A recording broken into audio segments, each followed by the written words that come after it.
Hello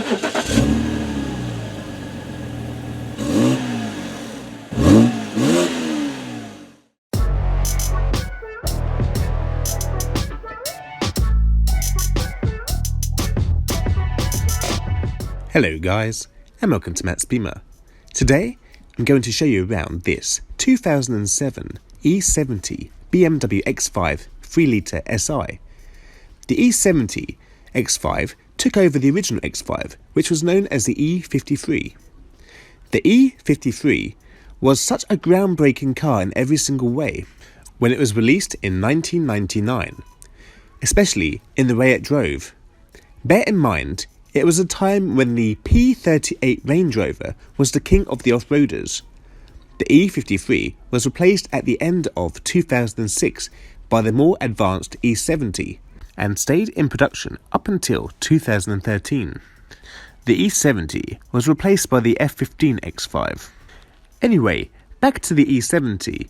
It was the first X5 to have the famous iDrive fitted, and it was also the first X5 to have 3 rows of seats, which made it a 7-seater. It was also at the same time BMW changed the way they numbered their cars. For example, this car here is the 3-litre SI, which was replaced by the xDrive 30i, and the 4.8i was replaced by the xDrive 48i. xDrive means all-wheel drive, and S-Drive means rear-wheel drive. As this car is a pre-facelifted model, I won't talk about the facelifted model until I film one. The E70 had a choice of petrol and diesel engines. The petrol started off with the baby 3-litre lump. The daddy of the petrol range was the X5M, which had a 4.4-litre V8, which was a twin-powered turbo engine, which had 555 brake horsepower. Diesel engines were all 3-litre engines though, but with different outputs. Early cars come with a 6-speed automatic, which was replaced later by the ZF 8-speed. On the bonnet of this platinum bronze metallic car is the BMW badge. Platinum bronze's paint code is A53. On the leading edge of the bonnet is the famous BMW kidney grille. This is the pre-facelifted version of the X5. The grille in this car is finished in the standard black plastic with chrome surround. The headlights in this car are quite special. They are xenon and have the adaptive headlight package. If you turn right, the lights will aim right for you. The car also has high beam assist, which controls the high beam. If it senses a car coming towards you, it will turn the high beam off. As it passes, it will turn the high beam back on. Just in front of the headlights are the jet washers, which clean the headlights.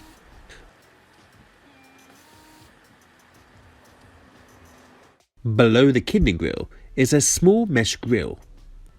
On the painted zone of the bumper are the 2 fog lights. They can also each work individually when you turn into a corner. When you turn into a corner, the fog light will illuminate where you're going to go. The black plastic area on the bumper helps give the car a tougher look, and it reduces the painted area, which means it is cheaper to repair should you scratch it. The front of the car has 2 toe and eye locations hidden behind a plastic cap. There are 4 parking sensors up front. These sensors send a signal to the iDrive system, which gives you an audible and visual aid. Along the bottom of the bumper, we have more black plastic with aluminium styled trim. The bonnet on this car is big and bold. The bonnet creases give it a powerful look. Up to the windscreen, we have a green tint along the top. This car also has a climate comfort windscreen, which has an extra filter which blocks out infrared. This helps create a cooler environment inside the vehicle. On the windscreen and rear view mirror are sensors for the auto windscreen wipers, high beam assist, and the dimming rear view mirror. This car here has the modern beam wipers fitted. The windscreen washers are fitted underneath the bonnet line to help the aerodynamics. The X5 has a coefficient drag of 0.33. On the massive front ring, we have the side indicators, before BMW did a Mercedes and moved them to the wing mirrors. The wheel arches on this car also have the rugged look, with tough black plastic trim. The alloys in this car are the standard 18-inch LA wheel star spokes, known as Style 209. They are wrapped in 255/55 R18 run flat tyres all round. This car does not have the staggered setup my dad's X6 has. The front suspension on this car has a double wishbone setup with coils and shocks. The front ABS brakes on this car are ventilated discs with a single piston caliper. The brakes on this car also work with the car's cruise control. The door mirrors on this car are electronically adjustable. They tint when there is a car behind you with their lights on, and they can also be folded in electronically. They are also half colour coded. The driver's door handle on this car has a key slot, which regular viewers know I like. This car has the light package, which means there are light bulbs under each door handle. They light up when you unlock the car, ideal in the dark, wet environment. The handles are also colour-coded and have a nice feel to them. On each of the front doors, we have badges which tell you which model of the X5 you have. This is sat just above the door strip, which protects your car from other car doors. The door and window trim on this car is in matte black, as you can see. Some models come in gloss black. The bodyline crease from the front ring to the back light gives the car a more modern but strong look. The line flows in line with the door handles. This car here has the cool aluminium side steps fitted with rubber grips.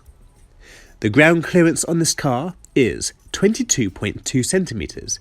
It has a height of 176.6 centimeters and the width of 193.3 millimeters. The length of this car is 485.4 centimeters. Depending on how you spec your car, it weighs roughly about 2,680 kilograms. This car here also has the black roof bars fitted. One option I think is cool on this vehicle is the large panoramic sunroof. It's quite big and it is tinted. You will see it in motion later on. Now we are at the back wheels. The wheel arches on the rear also have black plastic trim. The rear brakes are also discs, but these discs are solid, and this car has the independent spring setup, not the more expensive air suspension, which is good news for your wallet in the long run, in my opinion. Here is the fuel door. You must press it in to open. Inside, you are greeted with the fuel cap and recommended fuel on the door. The green thing stops you dangling your cap, which keeps your paintwork safe. This car has an 85-litre tank. To close the fuel door, you need to press the door back in until it clicks. Let's head around to the back of the car. On the roof, we have a colour-coded shark fin aerial. I really like these on BMWs. On the top of the hatch, we have a spoiler, which is cool. Built into the spoiler is the third brake light and the rear washer. The small rear wiper cleans a small area of the rear heated window. On the back of the car, in the centre, we have the BMW badge, which sticks out quite a bit. To the right, we have the X5 badge. Remember, the model of X5 is on the doors themselves. The rear lights are in BMW's famous L formation. I like the design of these, especially with the clear line going through them. You may notice that the boot door opens in two parts. I will show you that later on. The rear bumper on this car is black. At the top, on each side, is a reflector, giving your car more visibility at night. The two rectangle areas on the rear bumpers are the towing eye covers. I like that this car has 4 towing eye locations. This car also has 4 parking sensors too. I'll show you them working later on. This car has an exhaust on each side. I do love the sound of a straight 6 BMW. Please bring back more BMW straight 6s. Underneath the rear bumper, just next to the exhaust back box, you will see a black cap. This is for the electronics when towing. The tow bar is detachable and it is stored in the boot. This is the key, BMW's first rectangle style key with 3 buttons. Unlock, lock, and then the boot release. If you hold down unlock, the windows and sunroof will open. If you hold down lock, the windows and sunroof will close. Boot release just releases the boot slightly. Let's have a look inside the car. Stepping into the second generation X5 is a lovely place to be, even in this cheaper model. It may look dated compared to the newer models, but don't forget what other cars were like back then. The quality is pretty good, but I would recommend going for the upgraded leather, as the hot sun has ruined these seats. Safety is brilliant on this car. It comes with front and side airbags for the driver and passenger, and curtain airbags for the first and second rows. The car also has electronic stability control, high-tech braking, hill descent control, parking sensors, ISOFIX, hill start assist, and so on. The seats are finished in a sand beige Nevada leather, code LUB4. It's the cheaper leather which has been made to look better. The top of the dash on this car is finished in a soft touch plastic material. It's of high quality. In the centre we have a speaker grille. At each end along the top we have the vents which direct air to the side front windows. On the passenger side we also have the airbag. Now let's have a look at the dash starting from the centre. It really feels upmarket. I would personally look for one with a bigger iDrive screen though. I need to quickly open the window as it's boiling hot in here. This is the key again. You can open up the key which exposes the blade.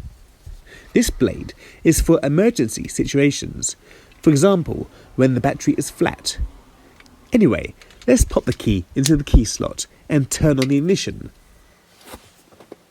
Press the start button with your foot off the pedal. If your foot is on the pedal, it will start the car itself.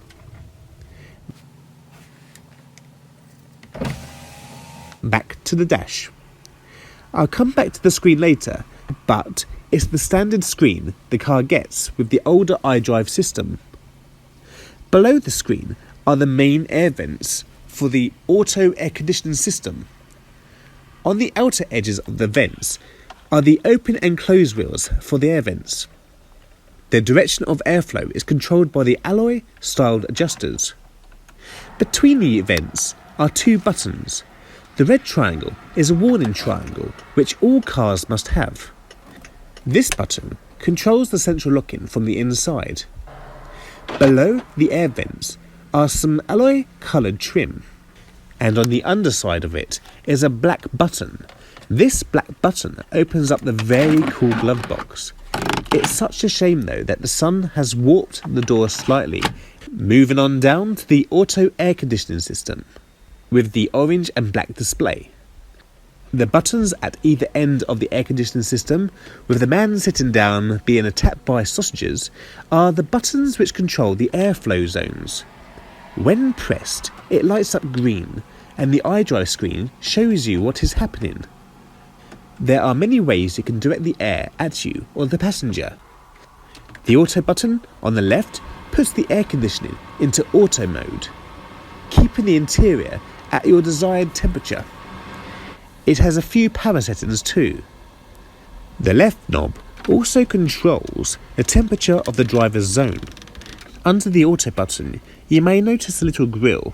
This little grille has a sensor which reads the air temperature.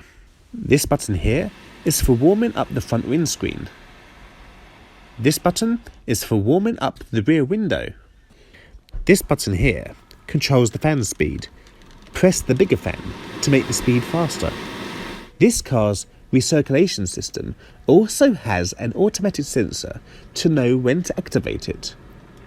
This snowflake here, when lit up green, means the air conditioning is on. The wheel on the right hand side controls the temperature for the right hand side of the vehicle, and the max button is what you press to make the interior as cold as it can be, as fast as it can be, which is definitely needed in this car in Greece. This sound system on this car is the professional DSP system, which has a nice sound to it. Press the button on the left hand side to turn the system on, and rotate it left and right to control the volume. This button here is the eject button for the CD player. All those buttons control the saved radio stations, etc. The two arrows on the end allow you to skip the musical track or to search for a station. At the very bottom of the stack are 4 buttons. The P with the cone is for turning on the parking sensors. It only comes on automatically if you put the car into reverse. From my experience anyway. A diagram of the X5 will appear on the screen. The closer you are to an object, the quicker the beeps will get, and the red zone will light up next to your car. When you are very close, you hear a continuous beep. DTC is for the dynamic traction control. The car rolling down a hill button is the hill descent control. When you are off-roading, press this and the car will control the car's braking, etc. for you. All the driver needs to do is to steer the car. The last button releases the boot. In the front of this car's transmission, we have 2 hidden zones. The front zone is hiding the car's ashtray and power point. This car has the smoker's package, though it's never been used. Under the second cover are 2 cup holders, which are large in size. The E70 X5 comes with a new BMW non-mechanical gear lever. It's a work of art. This car here has the 6-speed ZF automatic transmission, which is lovely and smooth to use, but I prefer the 8-speed. As you can see, the shift lever is finished in an aluminium colour with a black area to let you know which gear you're in. The button on top is to put the car into park, and on the side is an unlock button which allows you to put the car into gear, as long as your foot is on the brake. Pull back the lever to put the car into drive. Notice the green light changed. Tap the stick forward to go into neutral. Push far forward to put the car into reverse. Press the park button to put the car back into park. When the car is in drive, you can put the car into sports mode by pressing the lever to the left hand side. M stands for manual and S stands for sport. To put the car into manual mode, you just need to press the lever forward or pull back. Pull back to go up a gear and push forward to shift down a gear. If you push the park button when it's in this position, you will see the lever go back into its original position by itself. The gear you are in is also shown on the instrument cluster. This car has an electronic handbrake. Pull up to apply and press down to release. Here is the armrest, which has storage just underneath it. To access the storage, you need to open these 2 little doors. Inside here is where the car phone would go. It's quite a nice size inside really. This one also has an auxiliary port located inside. Over to the iDrive. This car has the standard iDrive system and uses an older system compared to the one in our facelifted X6. I think the screen is 6.5 inches. This is the iDrive wheel, which feels so nice to use. The wheel or knob, whatever you want to call it, rotates, presses down to select, and you can push it in any direction. The menu button takes you back to the main menu. Oh, and just in front of the iDrive is a very small storage space, just before I forget. On the screen, in the centre is a circle. This is representing the control wheel. To select a menu, just push the wheel in the direction it is on the screen. First of all, let's go to communication. This takes you to the phone settings. My phone is not connected. This area also gives you the telephone numbers for BMW should you need them. Back to the main screen, press right to enter OBC, which is onboard computer. This gives you the details on the vehicle such as average speed, miles per gallon, etc. Sorry about my filming here. Some of these areas can be reset. Journey computer tells you about your current journey. Limit allows you to set a warning if you go over the speed limit. There is also a stopwatch, I guess if you want to do some off-roading trials, which I doubt you will. The climate menu lets you control all the climate settings. It is pretty simple to use. It even allows you to control the automatic programs. In the entertainment menu, we have the controls for the radio, the CD player, and the auxiliary. When you want to adjust the radio, it brings up an old-fashioned frequency adjuster. You have to use the iDrive wheel to select the station you want. It also shows your memorized stations. This system can do a lot more than what I'm showing. If I go into too much detail, we could be here for hours. When back on the main menu, if you press the wheel down, it takes you to the information and settings page to adjust things such as the tone, the display, the steering wheel buttons, vehicle and tyres, and also the Bluetooth. You can also see the service requirements, keeping an eye on service items. Over to the instrument cluster and steering wheel. On the left hand side is where we have the speedo and fuel gauge. It is surrounded by an aluminium ring. The trip reset is to the left of the speedo. On the right hand side we have another big alloy ring with the rev counter and eco gauge inside. In the centre of the whole unit is the onboard computer display. The steering wheel in this car feels so nice to hold. It also has fluid powered steering, which gives it a nice weighted feeling, though some of my friends who drive Infinitis find it too heavy. On the left hand side of the wheel we have some volume buttons, along with the voice command and the button which answers and hangs up the telephone. On the right hand side we have two odd buttons with a star and a diamond. These are special buttons which allow you to select whatever function you want this button to have. The two arrows are for searching for radio stations or CD tracks. In the centre we have the airbag. This is also the location of the horn. I also believe that you can change the colour of the alloyed coloured trim. To the left of the wheel we have more air vents. The lower section can be closed off. Under the vents we have more alloyed coloured trim and the light controls. The two top buttons are the fog light switches, and the clock button with the bulb allows you to adjust the brightness of the instrument cluster. The A button on this car means auto. When it's in auto mode, it turns the lights on and off automatically.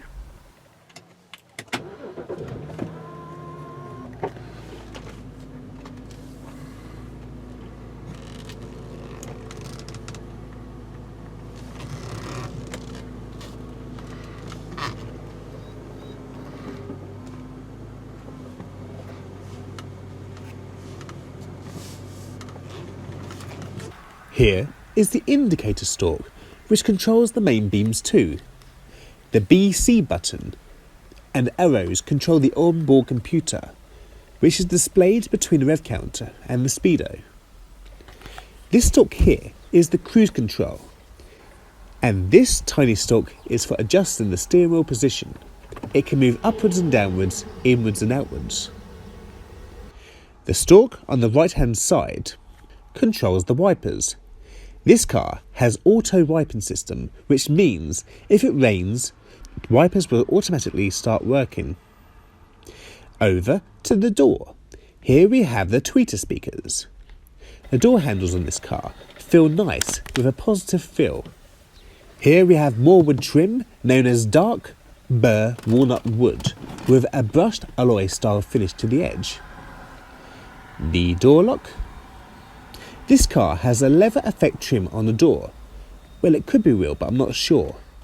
The door speakers are colour coded. The directional pad up front is for controlling the door mirrors. This switch here Select which mirror you want to adjust. This little round button here folds the mirrors inwards and outwards. This car has electronic windows all round, and the long button along the bottom is for disconnecting the power to the rear window switches. Let's open the door. The door storage on this car is quite big, and it is divided into two areas. Down here we have the bonnet release. Whenever I film up here on my car videos, the camera doesn't seem to focus properly, so I apologise in advance. As you can see, there are sensors up here for the alarm system. This is the panoramic sunroof switch with ambient light bulbs either side, which gives the interior a slight orange glow. When you pull back on the sunroof switch, the first section to open is the interior section, which exposes the glass roof.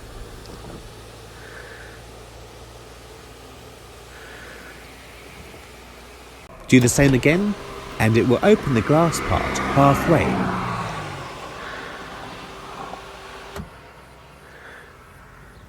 Do it one more time to open it fully.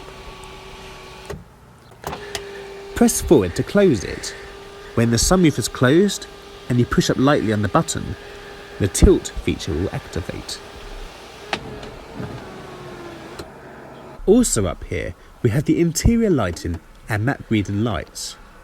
The sun visors are typical BMW ones. Slide the door open for the mirror and the light will shine.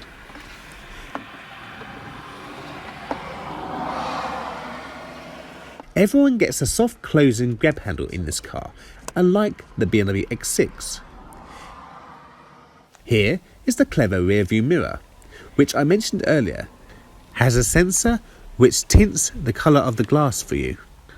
The driver's seat has many adjustments, and it also features 2 memory seat settings, ideal if you share your car with your better half.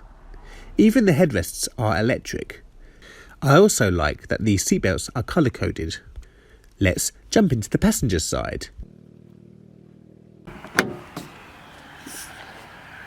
Here's what the passenger sees as they get in. The passenger doesn't get any memory seats like the driver. The door is pretty sparse compared to the driver's side, but you get a bigger door pull. I guess the white tape is due to the surface becoming sticky due to the heat. It's what lets this interior down, to be honest, but I do love the E70 interior. Now back to the glove box. You may notice that there is a slight warping just here. It stops the smooth opening motion of this clever glove box. There is an interior light inside of this glove box, and it is deeper than it first seems. The passenger gets matching air vents to the driver. Jumping into the back. There aren't many toys in the back on this specific model, but they can be specced nicely with televisions, etc. The rear doors have a similar style to the front passenger door.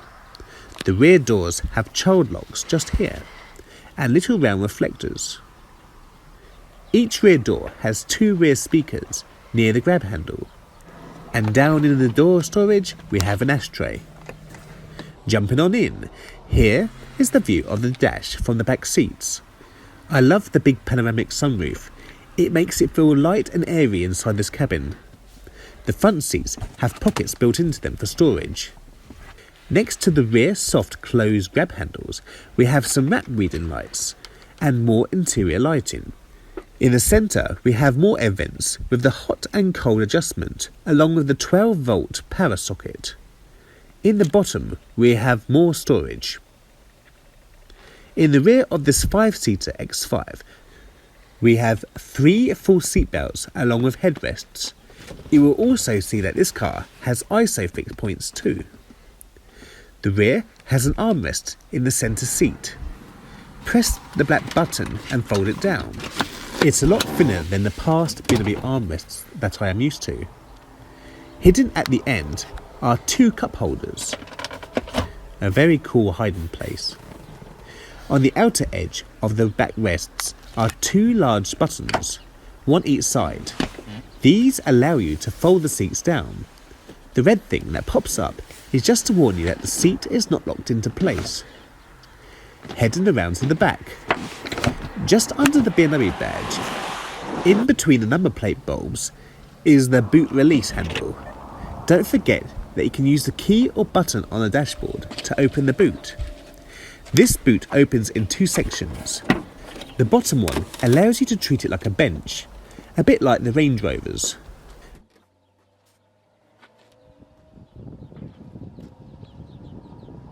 There's nothing much up here on this boot lid except for two light bulbs and a blank where the boot close button would be. There is a load cover which gives you privacy, safety and security.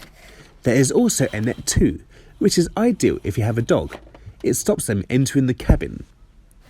There is a small door to the left with a cross on it. If you open it up, you will find the first aid kit and also the warning triangle. These metal rings here allow you to tie down your luggage. There is a strap here and also a hook. It's the same on both sides in this car, but on the other side is a 12-volt power socket. Just behind here is a bit of space, and built into the panel is a small compartment for storing small things. The boot floor in this car is lockable.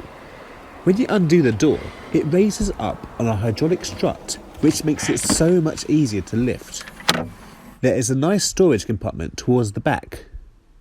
Under the boot is a toolkit along with the towing eye, the detachable tow bar, the fire extinguisher and some other bits and bobs.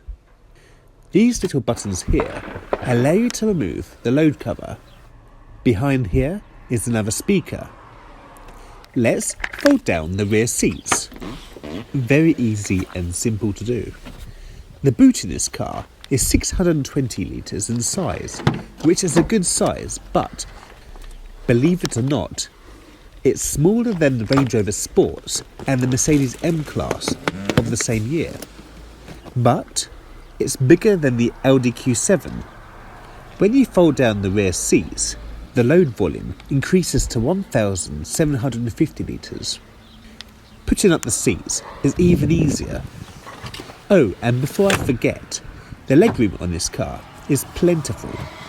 Remember that the front seat is set up for my height. I'm 6 foot tall. There is also plenty of headroom for me too. In the centre is comfortable too, with similar legroom. My feet will fit in as well. Headroom may be slightly less due to the seat being slightly higher. Oh, also in this car, the interior lights up nicely at night due to many hidden interior footwell lights. Let's have a look under the bonnet. Under here is the entry-level 3-litre straight 6. Some people put their nose up by saying it's underpowered. I honestly don't think it is though. Okay, it may not be the fastest, but it's a car that does the job well, and BMWs are known for making reliable straight 6s. The 24-valve 2,996cc engine was known as the N52 B30. This car, being a European car, has slightly more brake horsepower than the American version. It has 268 brake horsepower. This engine gets this car from 0 to 60 in 7.8 seconds and tops out at 130 miles per hour.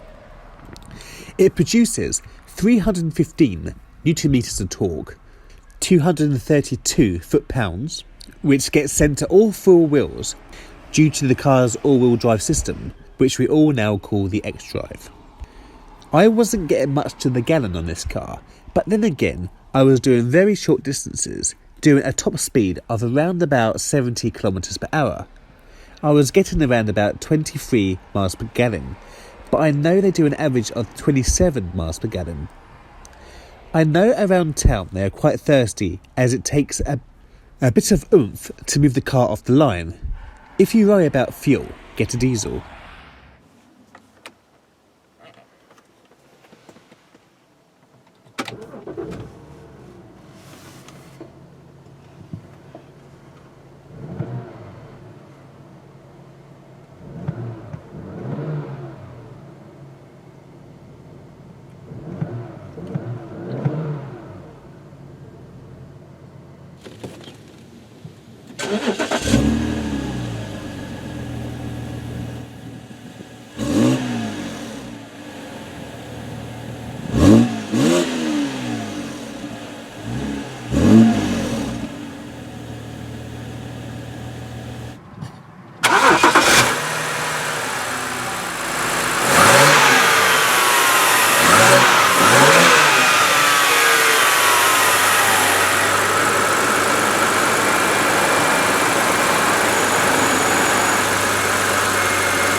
Anyway, thank you so much for watching this video.